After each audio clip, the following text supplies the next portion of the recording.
i7 ગુજરાતનો અવાજ। નમસ્કાર દર્શક મિત્રો, i7 ન્યૂઝ ગુજરાતીની સાથે હું છું આપની સાથે પાયલ બામભણિયા। તો જોઈએ આજના મહત્વના સમાચાર। દાહોદ જિલ્લાના દેવગઢ બારિયા શહેરની દેવગઢ બારિયા નગરપાલિકામાં વર્ષ 2026-27નું બજેટ સામાન્ય સભામાં રજૂ થતાં જ રાજકીય માહોલ ગરમાયો હતો। બજેટ મુદ્દે સભ્યો વચ્ચે ભારે વિરોધ જોવા મળ્યો હતો અને અપક્ષ તેમજ કોંગ્રેસના સભ્યોએ કડક વિરોધ નોંધાવ્યો હતો। સભા દરમિયાન વહીવટ અને વિકાસ કાર્યો અંગે અનેક સવાલો ઉઠાવવામાં આવ્યા હતા। ખાસ કરીને ખાનગી સોસાયટીઓની પાલિકાના ખર્ચે સુવિધાઓ આપવાના મુદ્દે સભ્યો દ્વારા તીવ્ર વિરોધ કરવામાં આવ્યો હતો। આ ઉપરાંત કર્મચારીઓના પગાર અને કોન્ટ્રાક્ટરોના બાકી બિલ અંગે પણ ચર્ચા થઈ હતી। આ તણાવપૂર્ણ સ્થિતિ વચ્ચે વર્ષ 2026-27નું બજેટ પ્રથમવાર નામંજૂર થયું હોવાનું સામે આવ્યું છે, જે સ્થાનિક રાજકારણમાં મહત્વપૂર્ણ ઘટનાના રૂપમાં જોવામાં આવી રહ્યું છે। નગરપાલિકાના પ્રમુખ ધર્મેશ ભરતભાઈ કલાલ સામે પણ કેટલાક સભ્યોમાં ફરી અસંતોષના એંધાણ જોવા મળી રહ્યા છે। આ સમગ્ર ઘટનાની દેવગઢ બારિયા નગરપાલિકાની રાજનીતિ ફરી ગરમાઈ છે અને આવનારા દિવસોમાં રાજકીય ઉથલપાથલ થવાની શક્યતા વ્યક્ત કરવામાં આવી રહી છે। અનિલભાઈ વણકર, i7 ન્યૂઝ ગુજરાતી, દેવગઢ બારિયા। આજરોજ જે સામાન્ય સભા યોજાઈ એમાં ટોટલ 10 એજન્ડાઓમાં મુદ્દાઓ હતા। એમાં સૌથી મોટો મુદ્દો હતો બજેટ નામંજૂર કરવામાં આવ્યું છે, જેમાં નામંજૂરમાં 16 સભ્યોએ અસંમતિ દર્શાવી છે અને ભારતીય જનતા પાર્ટીના 7 કાઉન્સિલર અને એક બીજા કોંગ્રેસના અલીબેન ચાંદાએ સંમતિ દર્શાવેલ છે। આમ નામંજૂર થતાં આવનાર સમયમાં પ્રાથમિક સુવિધા દેવગઢ બારિયા વિકાસના કામ સાથે પ્રાથમિક સુવિધાઓ પણ હંમેશા માટે જ્યાં સુધીનું નિરાકરણ નહીં આવે ત્યાં સુધી બંધ થઈ જશે અને તેની જવાબદારી એકલી નગરપાલિકા પ્રમુખની રહેતી નથી। સભાખંડમાં જેટલા બી સભ્યો હોય એમની હોય છે, કારણ કે એમના બધાના સાથ અને સહકારથી જ આ વસ્તુ શક્ય હોય છે અને એમની પ્રાથમિક જવાબદારીમાં આવે કે તમે બી લોકોના મતોથી જીત્યા, લોકોએ તમને જીતાડ્યા છે, તો એ કોઈ પણ પ્રાથમિક સુવિધા કે વિકાસના કામોથી વંચિત ન રહી જાય।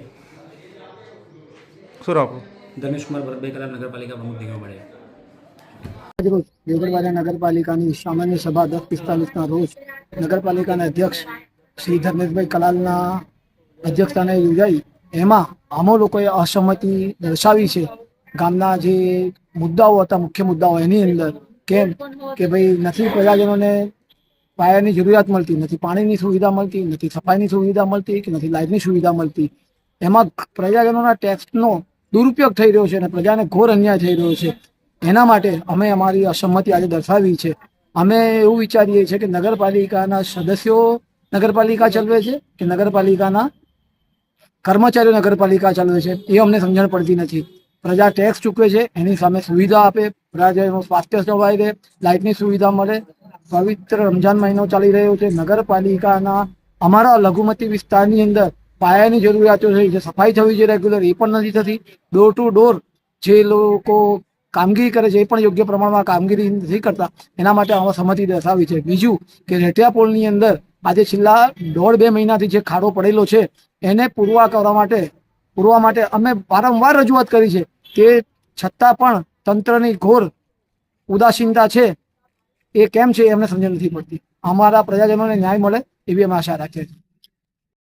આજે દેવગઢ બારિયા નગરપાલિકાની સામાન્ય સભા અધ્યક્ષ ધર્મેશભાઈ કલાલના પ્રમુખ સ્થાને મળી, જેમાં સ્વભંડોળમાંથી લગભગ 28 લાખ રૂપિયા જેવી માથું પર રકમ જેને ખોટી જગ્યાએ વાપરી અને દુર્વ્યય કરેલ છે, જે ખરેખર કર્મચારીઓ અને સફાઈ કર્મચારીઓના આજ દિન સુધી પગાર નથી થયો, એ આ સ્વભંડોળમાંથી પગાર થવો જોઈતો હતો પણ તે પગાર નથી કર્યો। તેની જગ્યાએ પ્રમુખશ્રીએ પોતાની મનસ્વી રીતે આ પૈસા રાત્રિ સફાઈ, નગર જાણે છે રાત્રિ સફાઈ ક્યાં થાય છે, લગભગ 70% વિસ્તારમાં રાત્રિ સફાઈ થતી નથી અને દેવગઢ બારિયામાં ભૂગર્ભ ગટર પાછળ પણ માતબર 8 થી 9 લાખ રૂપિયા ખર્ચ કરેલ છે એના ઇજારદારને ભૂગર્ભ ગટર રિપેરિંગના।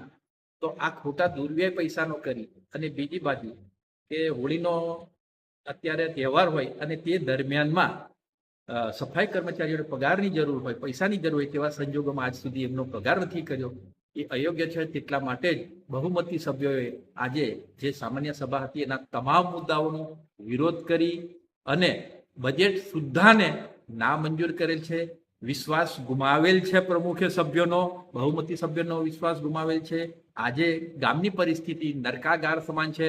લાઇટો સમયે થતી નથી, દિવસ દરમિયાન લાઇટો ચાલુ રહે છે, પાણીના લીકેજિંગના પ્રોબ્લેમો છે, રસ્તાઓ ઉબડ ખાબડ છે, ત્યારે પ્રમુખશ્રીએ પોતાની નૈતિક જવાબદારી સ્વીકારી અને રાજીનામું આપી દેવું જોઈએ તેવું હાલ ગામમાં ચર્ચા રહ્યું છે.